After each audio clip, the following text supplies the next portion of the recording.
So we are at a place where AI is rapidly evolving to a point where it is creating social impact. We have panelists with wealth of knowledge in the area. We have a creator, and then we have the money man who gives wings to the ideas. So to begin with, my first question is for both of you. First, introduce yourself once, and then we can talk about, the efficiency and accessibility of public services when it comes to AI. Hi, my name is Siddharth. I am co-founder of BharatAgri. BharatAgri is an advisory-driven e-commerce platform for farmers, where first we provide them personalized consultancy for their farm, what to grow and how to grow, which helps them in increasing their production and reducing their cost. And over and above this advisory, we have an e-commerce layer where farmers can buy various kinds of seeds, fertilizers, and pesticides, and we deliver to their doorstep. Right now, we have 1 million monthly active farmers on the platform, um, and we have more than 20,000 SKUs that farmers can choose from. From you. Yeah. Yeah, thanks so much for having me. So I'm Lino Gandola from Zurich, Switzerland. Pretty sure you've seen Switzerland and some scenes in some Bollywood movies. Exactly, and I'm one of the founding partners of Riceberg Ventures. So we invest in early stage deep tech companies globally, so in India, in Europe, and the US, and with a specific focus on Indian founders. So I might ask, okay, like, why am I doing that? Like, we're 4 founding partners, and the three of my partners are actually Indian. 2 of them also live here in Bangalore, so we have really strong ties to the region, to the country. And yeah, so that's about us. To begin with, I would like to understand in what ways AI can improve the efficiency and accessibility of public services, like an overall view, not respective to your particular sectors, but an overall view. Got it. So I'd like to take an example here. So I belong to a tier 2 town in Madhya Pradesh, and recently in Madhya Pradesh, government launched a scheme of installing solar panels at your house to subsidize your electricity cost. And for my parents, it was quite a task to figure out the nitty-gritties about what is the right scheme, how to get access to that, and finally how to get it executed at the house. It involved, and I'm sure all of you must have faced this experience while trying to consume any public service, it involved more than 50 conversations to and fro to figure out whether that scheme is suitable for our house or not. At the end of the day, it turned out really well. Right now, our house in our city has full access to solar panels and electricity bill is 0. So at the end of the day, it turned out to be really well, but it was quite a challenge to figure out the nitty-gritties. And I think over time, if for public services, with the help of private partnerships, if AI can get involved and solve all the consumer problems in trying to figure out how to use it, it will be really a game changer. And this can be used for as small services as figuring out how to get a driving license to as complicated as how to install solar panels at your house. Yours? Yeah, good point, Siddharth. I mean, like here in India, we have 50 million unresolved legal cases, right? So that's a huge number that we can't even like really comprehend how much that is, and like it goes back like so many years, right? And I think in such like sectors where there's so much friction around like different processes, we can like use and leverage AI to really make an impact. So that's for sure like one like really obvious example, but I think it then can really boil down to like really like detailed use cases like the ones that you were mentioning, and in certain degrees, like it's really easy and maybe possible today to find out, okay, where these frictions are and how to solve them. And we're in the process of doing that, right? Let's say with the unresolved cases, we have Adalat AI from India. It's an NGO, I guess, that are doing that. And I think in the next 5 to 10 years, we're seeing so much more coming into that space. That is coming up, like companies that are coming up with a solution to make the public service more efficient. And that's not only limited towards India, but basically to every government that we have on this planet. So that's for sure like one like positive aspect, but like I asked myself, like how receptive are politicians and civil servants to really implement these tools? So that's basically the other questions that we just have to see and see how it plays out. But yeah, maybe it's also on us on how to yeah, like create these solutions and also to evangelize basically these people to use them correctly. Thank you. So Siddharth, out of all the areas, what made you choose agriculture to create an impact with AI? I think that's a good question and very close to us because we are in this industry full time. I think agriculture, all of you are aware, and I'm sure you must have heard this statement 100 times, that agriculture is the largest industry in the country in terms of the amount of or the number of population that it employs. It is the largest industry, but it is also the weakest link in our Indian economy. If we look at the supply chain, the weakest link defines the rate in which you can grow. If the weakest link is weak, your growth rate will be low, which is what I think is happening in India since last 10 to 20 years. We are still at 6 to 7% of annual growth. We are unable to go beyond 8%, and I think agriculture is one of the major reasons because it is the largest and the weakest. And if we can use new technologies in agriculture, and if we can solve that weakest link, if we can increase the growth rate of agriculture, I think India will grow at a much faster pace than what it is growing right now. And that was one reason why I chose to spend my time into agriculture, bring in new technologies and try to improve the growth rate of the industry. So, and how are you creating an impact in the farmers' lives? So our technology is available free of cost on BharatAgri application. Anyone can download BharatAgri application on Google Play Store. Any farmer in India can simply download BharatAgri app, register their farm and start getting personalized advisory about how to grow a particular crop. The most important thing here is that the advisory that we give is personalized at the farm level. It's not some general knowledge that we give to the farmer, which any which ways is available on YouTube or Google, but it's personalized at farm level. Every farmer gets unique advisory based on their soil, based on their local weather conditions, based on the variety that you are using, based on the source of water they have. So it's highly personalized at the farm level, and most importantly, it's dynamic based on changing weather conditions. So as the weather conditions change, our advisory also changes dynamically real time, which is what farmers appreciate the most. I think most of you must be thinking, do farmers even consume such a technology? The good thing is, since last 4 years, the digital penetration in rural India has grown at a very, very fast pace. More than 75% of Indian farmers have access to internet and smartphones. So the gap between urban India and rural India does not exist anymore.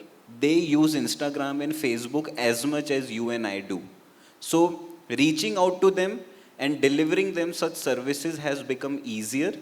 So guidance from BharatAgri app through personalized advisory is helping them fight pests and disease on the farm, solve their soil problem, and help them increase the production of their farm while reducing the cost. Thank you. For you, what are the areas that you are currently investing in when it comes to creating an impact on social problems, the kind of startups you're supporting right now, and why have you chosen to support them? What was the differentiating factor?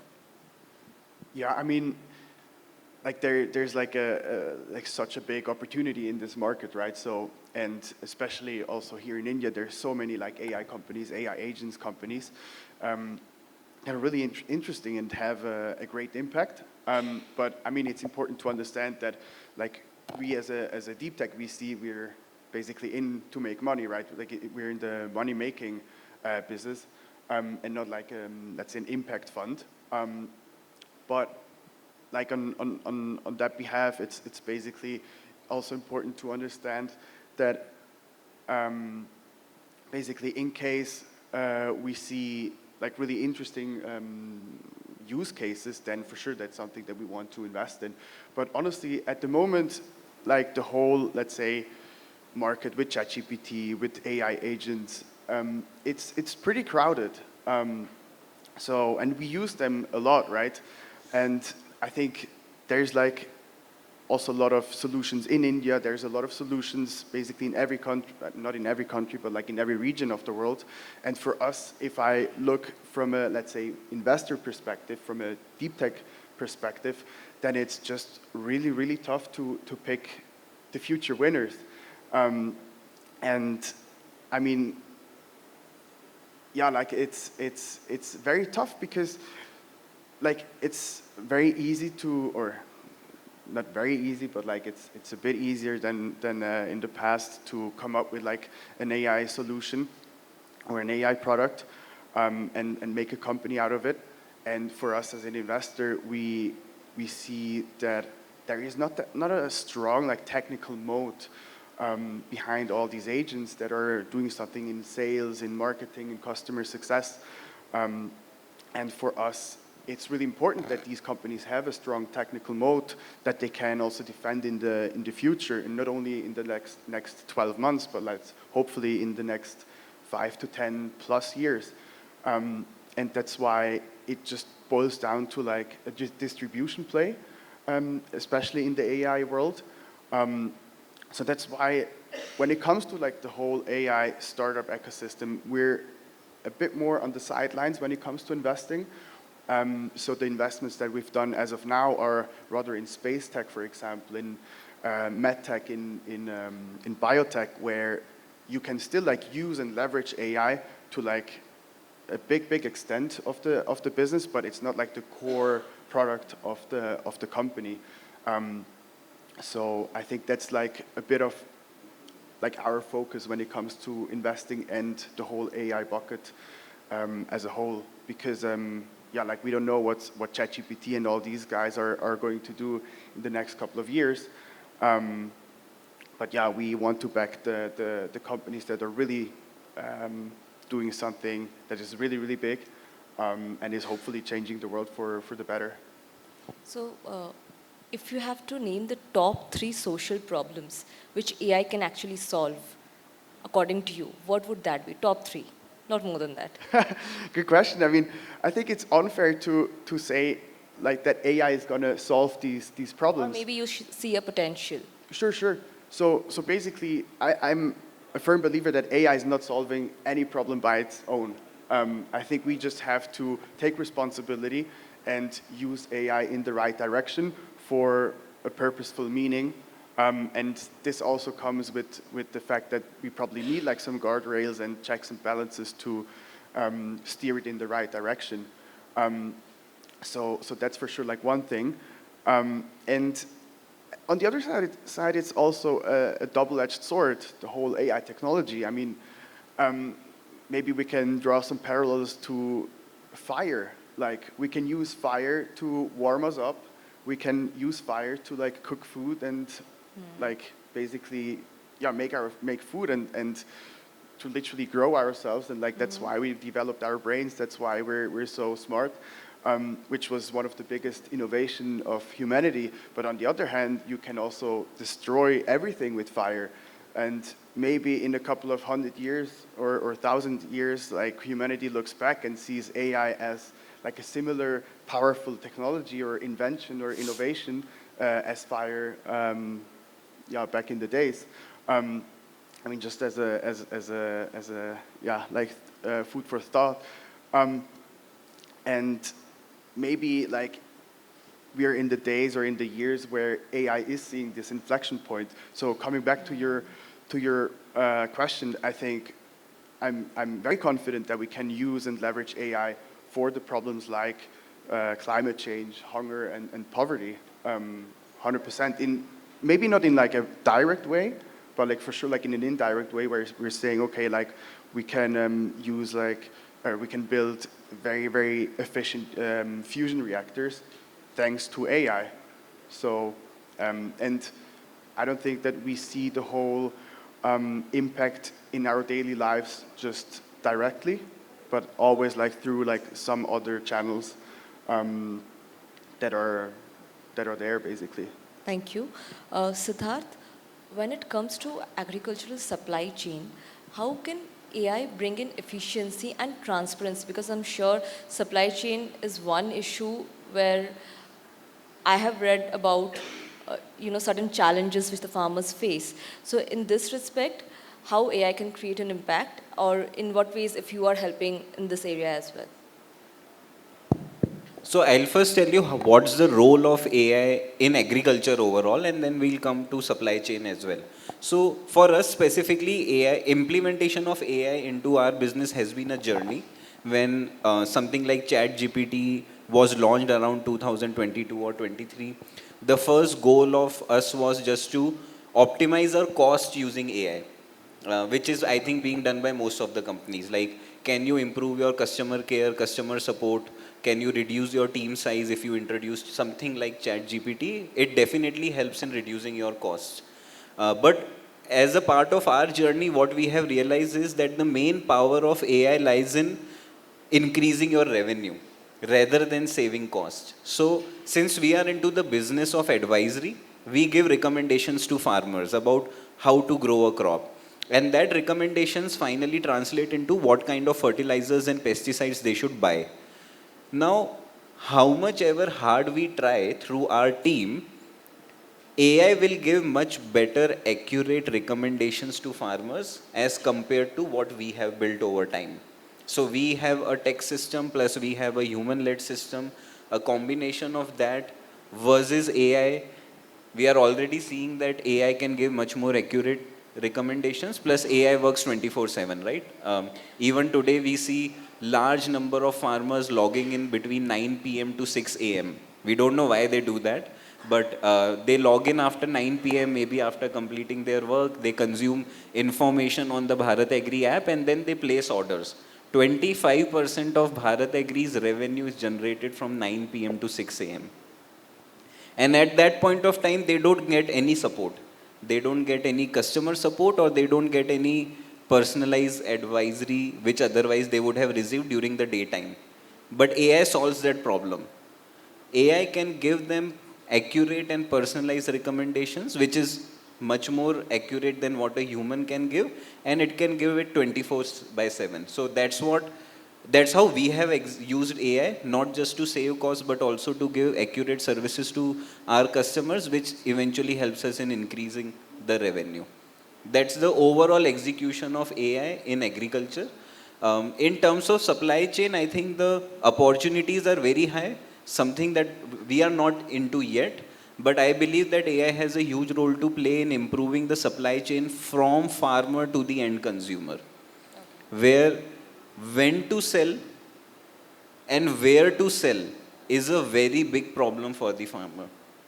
Just today morning, I was reading an article that large number of farmers grow wheat and rice and they sell right after the harvest at MSP that the government provides. But if somehow they can store that crop at their farm for 3 to 4 months, then the prices shoot up. And if someone can guide the farmer that don't sell now, there is a prediction model which says that if you sell 4 months later, you will earn much more money. Such models right now either don't exist or are not very accurate.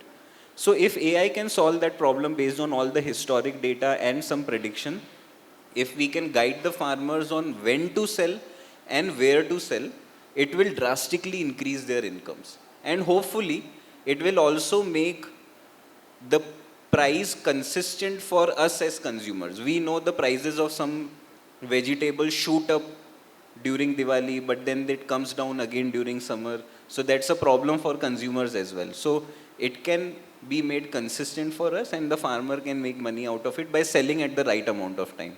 And AI has the power to do that. Can you share an anecdote of, you said they log in from 9 p.m. to 6 a.m. And I'm sure in these many years you must have created a huge impact in their lives. So can you share an anecdote which is very close to your heart, any feedback that you have got which has actually helped the farmers? So anything that you can share? Sure, sure. Yeah, we have many, many such success stories, something that we really feel happy about. There's one farmer in Maharashtra. Uh, he was growing sugarcane from many years. His average production of sugarcane was 45 tons per acre. And sugarcane generally will fetch you money something like 2000 rupees per ton. So he was earning 90,000 rupees per acre, 45 tons into 2000, so roughly 90,000 rupees. He started using BharatAgri application. We guided him about what kind of fertilizers and pesticides to use for sugarcane, what kind of irrigation to do. Most of the time, sugarcane farmers also do some kind of job. So during the daytime, the farmer generally was very busy. He will not get time to interact with Bharat Agri. He's busy. He has a 9 to 9 kind of job. So during the night, he will log in and he'll just try to interact with Bharat Agri app about how can he improve his sugarcane production. And last year, his sugarcane production was 105 tons per acre, a growth from 45 tons to 105 tons, which more than doubled his income.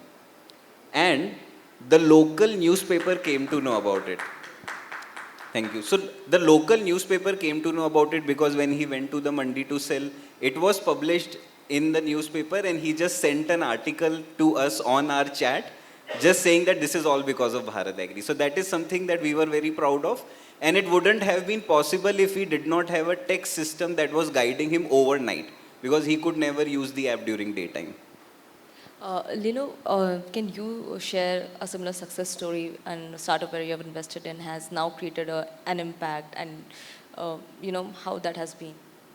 Sure. I mean, our companies, or most of them, have are doing something that is actually, yeah, really good for society as a whole. And I think especially in Something which is very close to you. medicine or health. Okay, so any success story that you can share? Yeah, exactly. I think there it's also really easy to see the impact that a company or a technology has, right? Be it like in drug discovery with like a new drug. Let's say in medtech, we backed a company back in London. They do a non-surgical gastric bypass like alternative. So basically, they push down a balloon into your stomach. Then once the balloon is in your stomach, it bloats up and reduces the volume of the stomach. So basically, you as a patient, you eat less, and hopefully you will lose some weight. And it sounds really easy, but like to do that was extremely tough. And they were on it since the last 7 or 8 years. They have the best doctors on board, also from the US, etc. And like in the animal trials, the technology was 3 times better than semaglutide, like what we use in Ozempic, etc. So it's really effective.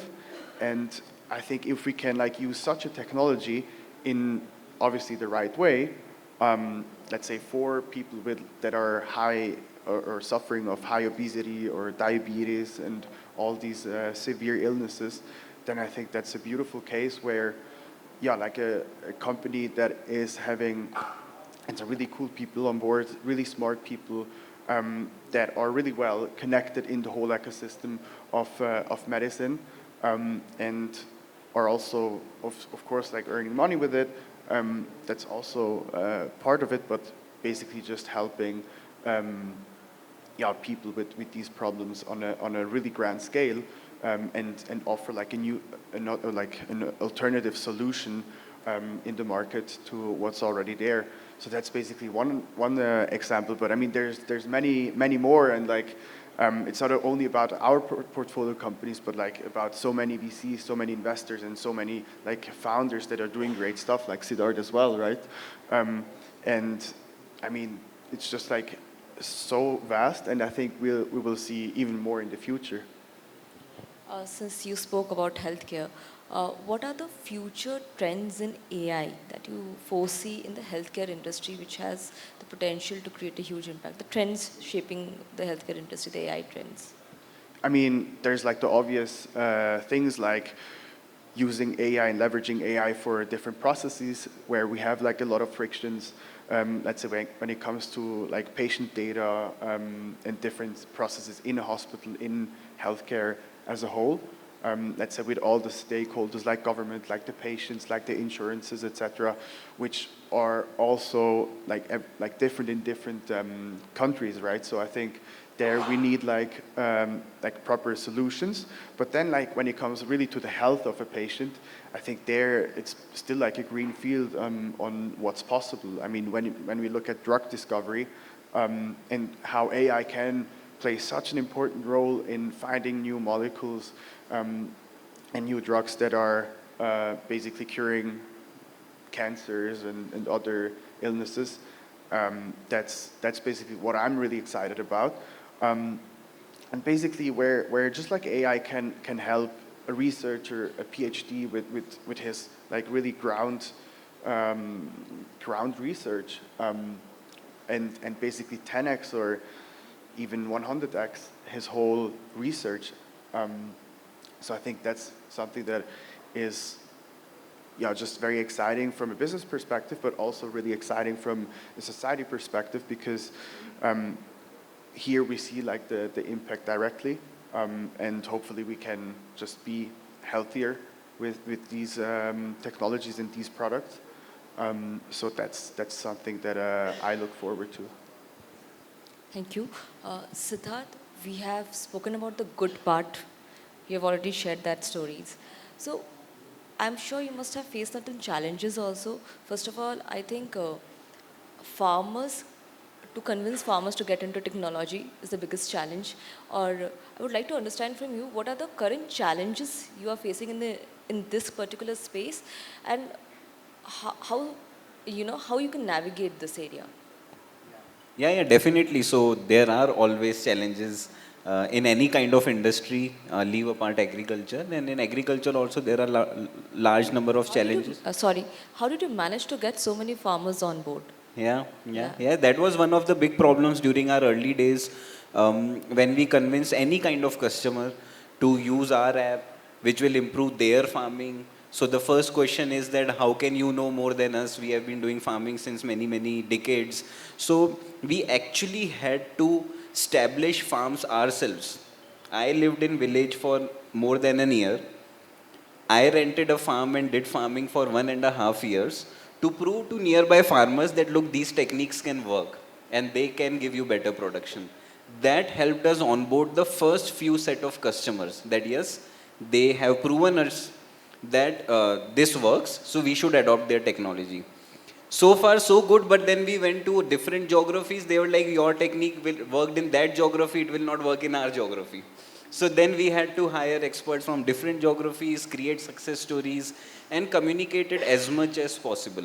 So there are many challenges in that. As of today, among the entire agri-tech ecosystem, we have the most active YouTube channel in the country.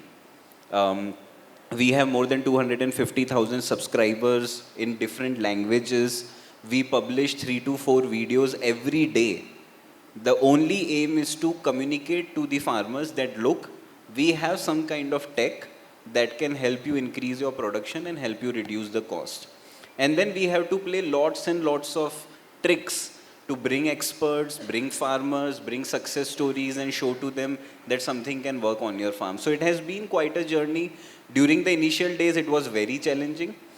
Over time, now that we have large number of subscribers, users, so farmers do trust us when they see that, okay, this app is being used by many users. Currently, we have 10 lakh monthly active farmers who are using our app on a monthly basis and transacting on the platform. So now it is relatively easier, but still there are challenges. Like even today, when we have to go deeper into the market, it takes us a lot of efforts to convince the farmers that they can trust us and even place some orders. Okay. And Lino, for you, what are the challenges have you faced as an investor when it comes to investing in AI startups? Yeah, as I said before, it's just like this vast volume of startups that is out there that is building AI tools for a fraction of the cost as before. And Spoiled for choices? yes, 100%. And it's just like so. It's difficult to spot the winners. And Have you regretted investing in certain AI startups? sorry, say again. Have you regretted investing in certain AI startups? I mean, like as a deep tech fund, or our thesis is really focused on hardware startups as well, and less about like AI agents and yeah, like these AI tools. For sure, like AI on a foundational model is really, really interesting, but we all know, I mean, of course, like now with DeepSeek, we don't really know anymore like what's actually possible or not. But like pre-DeepSeek, it was actually always tied up to like a lot of capital and a lot of manpower behind such a model. And yeah, to just like make it out of India or like a European country is not as easy as we probably thought it is. But for us, it's not like really AI or like a startup that is doing something in AI, but it's rather a startup that is leveraging AI for a way better output than it was possible previously. So that's something that we're focusing on, and I think there you can just apply it in all sectors, basically where yeah, let's say yeah, where like industries can be revolutionized by new new findings that we probably cannot even like comprehend properly at the very moment. But I'm sure we're quite surprised in the next 5 or 10 years what we were able to do with AI. So that's why it's a very long-term game as well, even though it's extremely fast-paced at the moment. But I don't want to say like it's chaotic, but to a certain degree, it's very unpredictable what's going to happen with all these companies that are out there, like doing like a proper AI solution for the market. So thank you, gentlemen, for sharing your insights today. Now the floor is open for questions. Any more questions?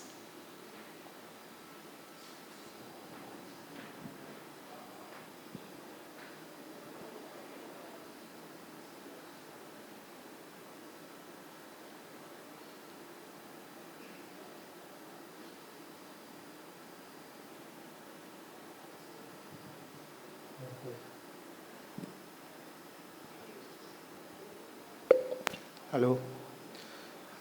My name is Praful. Uh, this question is to Siddharth. Hi. I must appreciate, first of all, that apart from Government of India, there's some other private sector person is focusing on farmers and their issues, first of all. As I come from a farmer background family, my grandfather was a farmer, although my father was not. But I see that farming very close to my heart and all that. So my question is that related to the supply chain as you asked, right? So don't you think that holding any of the product for a longer period and selling it later after 6 months, that is going to promote a hoarding system, any black market in the India? Because anybody is not going to support that. Because since after the harvest, you have to sell your crop. Otherwise, if you store it, there's a challenge of storing it related to the price, related to the storage system we have in India. Like government has created a lot of, centers to keep that, but I believe it is going to promote black market. What's your take on that? I think hoarding is considered bad when the middleman does it. If there are dealers and traders who hoard the products artificially and then play with the pricing, it's bad for the economy. But I believe that farmer has the right to do it, and instead even government is promoting it. If you will look at the onion producing regions in Maharashtra, government is subsidizing farm level storage. There is some infra needed to store onion at the farm. Some kind of storing material is needed. You have to construct some layers to store onion, and government is subsidizing that, where the entire structure takes approximately 1 lakh to build, but government subsidizes 50%, so the farmer has to invest only 50,000 in building that structure, then the farmer can store onion. So government is promoting farmers to store it, because all of us are seeing real time that when entire India produces one particular crop and they try to sell it in the market, the selling price is sometimes even less than cost of production.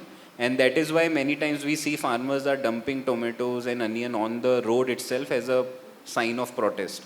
So they should be empowered to sell when they want. Will it lead to some black market? I think that is possible, but that is something that we can figure out over time to control how much time they can store. But at the farmer level, they should be allowed to do that, which I think it is already being allowed, but more infra needs to be created and more education needs to be provided about how much to store and when to sell.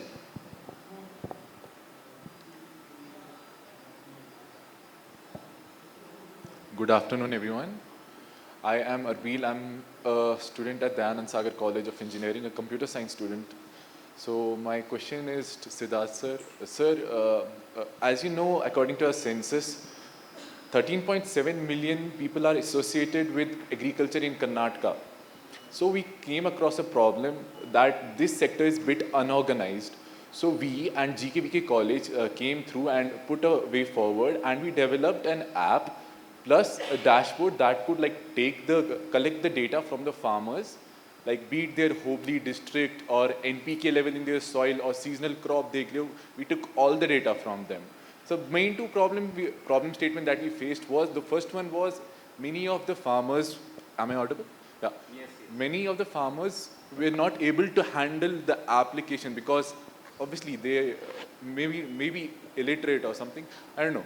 So main problem was that. The second main problem was the thing, most of the farmers are not able to connect, or the connectivity through internet may be weak, or there may not be any internet.